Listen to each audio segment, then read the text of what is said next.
Welcome, friends and fellow collectors. It is car culture time once again. If you are not familiar, car culture is kind of the line that Mattel does for their Hot Wheels brand that is geared towards the adult collector. These are full premium cars, meaning that they have a die-cast chassis, die-cast body, and usually rubber tires. So they're a little bit more detailed, definitely a lot more collectible in my opinion, and usually they are pretty hard to get in store, which is why, like usual, I picked up my case from jcardiecast.com. Click on the link in this video's description if you'd like to buy a case. Normally with car culture sets, there are normally 10 in a case, and there's usually 2 of each. Sometimes that varies, especially if there's a chase, and maybe we'll get into that a little bit further. This set, the Exotic Envy, does have a chase, and that is the Lambo, so let's waste no more time. Crack it open and see what we find inside. So, this is one of the many ways that most of us can kind of relive our childhood dreams.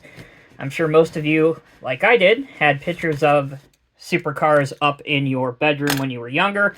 And while most of us will never be able to afford the real scale versions of these mighty, mighty machines, perhaps the 1/64 scale version will suffice for now.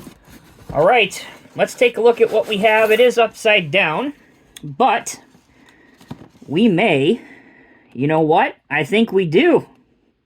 Guys, I think we just pulled a case with a chase in it. Awesome. All right, here we go. We have number 3 of 5, the Koenigsegg Agera R. During this chapter of the video, we're going to pull all of these out of the case, and then the next chapter will be cracking open one of each of these. So as I said, that's number 3 of 5. There are 2 of those, both red. Here's the other one. Next up, we pull out the McLaren Speedtail, number 2 of 5. This is one of my all-time favorite supercars. Been around for a handful of years now, and this thing just screams performance. If you don't even know anything about it, you take a look at it and go, man, they had some serious aerodynamics and individuals that are specialized in just pure performance and speed working on the development of this car. All right. Here's another one, same color. Here we go, things pick up and get a little bit more exciting. We have number 5 of 5. This is the Lamborghini Essenza SCV12. This is the normal one in green and black. This is the chase. How about that? Oh, that's awesome. This is my first time in car culture pulling out a chase, I do believe. So, the chase ones will be 0 of 5. They are not guaranteed to be in every case. In fact, I've opened many car culture cases that I've had delivered to me, and this is the first one I can remember that does have a chase. I will not be opening this one, so we'll kind of look at it close here. You can see 63 in red, but mostly the car is all black. Just an awesome, awesome looking ride. We will, of course, open this one, though, so stay tuned. Still got a few more left in the case.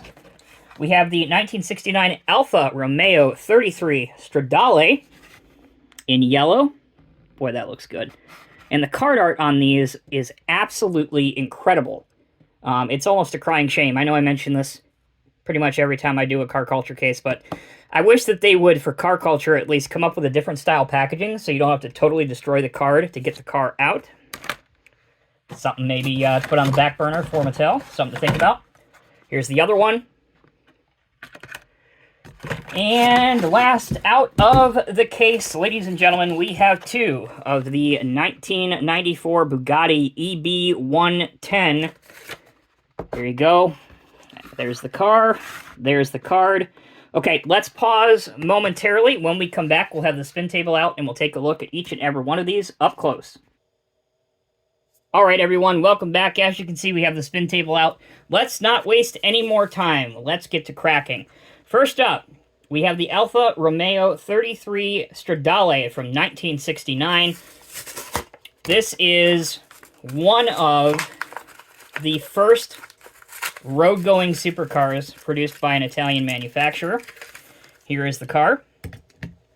Gotta say, does not disappoint. Looks incredible with the yellow paint and the white trim with number 33 in the racing circle, as you can see there. This is a rear-mounted engine vehicle. You can see the rear-mounted engine right there in the back through the clear window, which is awesome. That's really, really cool to see. All right. This car was produced from 1967 to 1969. It had a 2.0-liter V8 engine with a 6-speed manual transmission. Today, if you were to find one of these at, say, the Barrett-Jackson collector car auction, you would probably pay between $10 and $15 million, which is unbelievable for a car. Top speed of this machine, 160 miles per hour or 260 kilometers an hour. So there you go. Nice little supercar. Again, the Hot Wheels premium version of it here in Exotic Envy. I gotta say they did a fantastic job. The decal work is impeccable. Here is the base for those that like to see the base. Let's get it the right side around. Here we go. There's the base with the code. If you guys want to see that. As I mentioned before, rubber tires. And this is a left-hand drive supercar, unusual for a European supercar. You would think it would be on the right-hand side, but this one is on the left-hand side. So that is the 1969 Alfa Romeo 33 Stradale. And the name Stradale is Italian for road going. So, again, a little bit of further more information about the real car. Next up, going in numerical order, we have one of my favorites, the McLaren Speedtail. Now, if you're on the McLaren R&D team, chances are, for their road car program, I should say, chances are you've probably spent some time working on their Formula One team. And this vehicle has a lot of Formula One inspired elements on it, up to and including the dual clutch, its performance, its downforce ratings, its speed ratings. It's just one of those supercars that you're going to want to have in your collection, no doubt about it. This is McLaren's first ever Hyper GT, and the car can reach 300 kilometers an hour from a standing start in just 12.8 seconds. That's roughly 186.5 miles per hour. It can reach a top speed of 250 miles per hour, or 403 km/h. The entire car, and this is what I mentioned, the entire car is designed for performance and speed, which McLaren tends to do more often than not, even with their road car program. Speaking of their road car program, the McLaren Speedtail is the 4th edition in McLaren's Ultimate Speed series after the McLaren F1 in 1994, the McLaren P1, and then the iconic McLaren Senna. Taking a look up close and personal at the casting, here we go. You can see the beautiful color that they chose to use for it, kind of this light blue and silver mix. Black top of the canopy with a red stripe going down the back.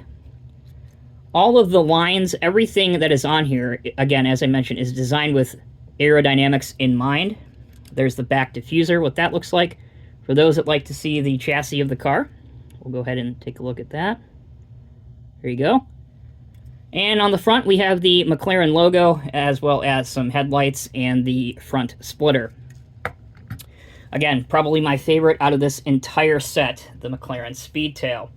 All right, let's take a quick break. When we come back, we'll take a look at number 3 of 5 in this set. Welcome back, everyone, and thank you for sticking with me. Number 3 of 5 in the set is this beautiful red Koenigsegg Agera R. This is a mid-engine supercar produced by the Swedish auto manufacturer Koenigsegg, and it is the direct successor to the CCX and the CCXR. The Agera name, I believe, comes from the Swedish verb agera, which means to act, if you were to translate it to English. There is the car. Love this red that they chose for it. This is very close to actually one of the factory color options that you could get for this car. They produced this from 2010 to 2018. Now here's where it gets really, really interesting, folks. The engine produced 947 horsepower on octane 93, standard gas, or an astounding 1,124 horsepower on E85 ethanol. So, it had a 7-speed dual-clutch transmission, which means the pedal shifters, and it had a top speed of 249 miles per hour or 400 kilometers per hour, so you are flying in this thing. Taking a look at the casting.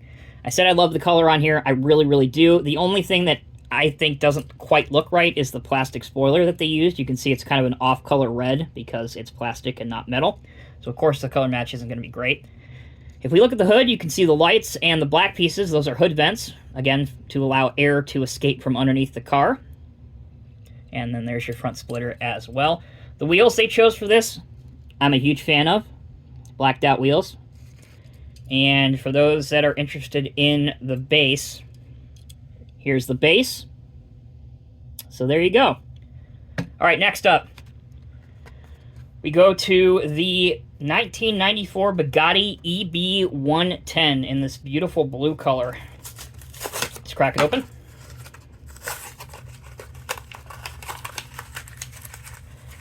This is another mid-engine supercar, and it was produced by Bugatti Automobilia SPA back in the day, 1994.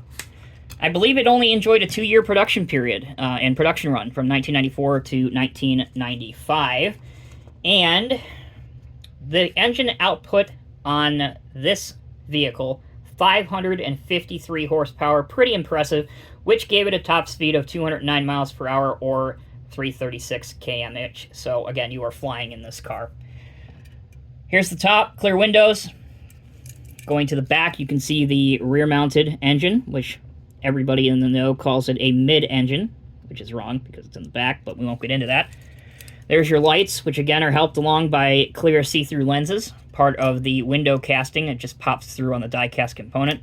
There's the Bugatti logo in red. There's the grille. The wheels that they chose for this, I think, are acceptable, even though they may not look particularly realistic for this car. And then on the back, you have a white European-style license plate, which, of course, has the EB110 written out on it. And for the base, here you go, for those that want to see the base. And this way. Here we go. So I think probably this will be one of the favorites for most people in this set, along with the McLaren. Maybe even if you're an old-school supercar fan, maybe you like the Alfa. But the new casting in this set, and the one that you could possibly pick up in black, which would mean you found the chase piece, this is the Lamborghini Essenza SCV12. Let's get it open. Now, you won't see any of these on the road, unfortunately, because Lamborghini designed this exclusively as what they call a track day car, meaning if you have the means, you can go to your favorite racetrack, wherever that may be in the world, rent it out for a day, and then take your own private car on it for a spin. Only 40 of these were produced worldwide, and they sold out almost immediately. And at the time they were introduced, they had a U.S. price, if we translate the euro to the dollar, of $2.5 million a piece. So the 12 in the name SCV12 refers to its longitudinal V12 engine power plant that puts out an impressive 820 horsepower. The max speed for this vehicle, I couldn't find. I tried a couple different sources that I trust, and I was not able to locate a top speed, which makes sense because a lot of those top speed tests are conducted either on a closed racetrack or on a roadway or a highway that they could close out for the day, rent out for the day, and get an accurate reading. So it makes sense that this is the top speed of this is not widely known. So the SC in the name, we know what the 12 in the name means, stands for Quadricorsa, which is Italian, and it's Lamborghini's motorsports division. So similar to Mercedes AMG, with AMG being the Mercedes performance branch. Now, Essenza, as you may have expected, translates to essence in English, so essentially this is the Lamborghini Essence, and I guarantee you, not only will you be elegant, but you're definitely going to have a fair amount of essence if you get your hands on one of these and are able to take it around the track. Let's look in close. Here's what the top looks like. Again, another one that has the plastic spoiler on it. I guess actually this would be a rear wing, not a spoiler. I do love this green metallic paint that they chose for it, with the number 63 on the car. Most of their GT cars, LMGT cars, Le Mans-style race cars are numbered number 63, so I would imagine that that is paying homage to that. There is the front, what it looks like. Check out the air inlets right here on the front of the hood. Again, we find a decal for number 63 and the horse logo for Lamborghini. I should say the prancing bull. It is a bull, not a horse. Thinking of something else. Us stupid Americans, we get things screwed up sometimes. Here is the base, what it looks like. and what it looks like on the other side. So there you go, friends and fellow collectors.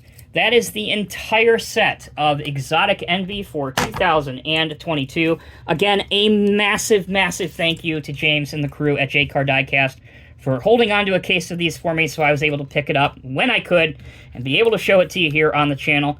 Absolutely amazing set. You can't go wrong. And to top it all off, pulling out the chase was really just almost like a biblical experience for me. It was awesome. It was great to do that, and I will have that in my collection until the day that I leave this planet. Again, thank you all so very much for watching. If you enjoyed the video, let me know and leave a comment down below. Until next time, take care, be well. I'll see you in the next review.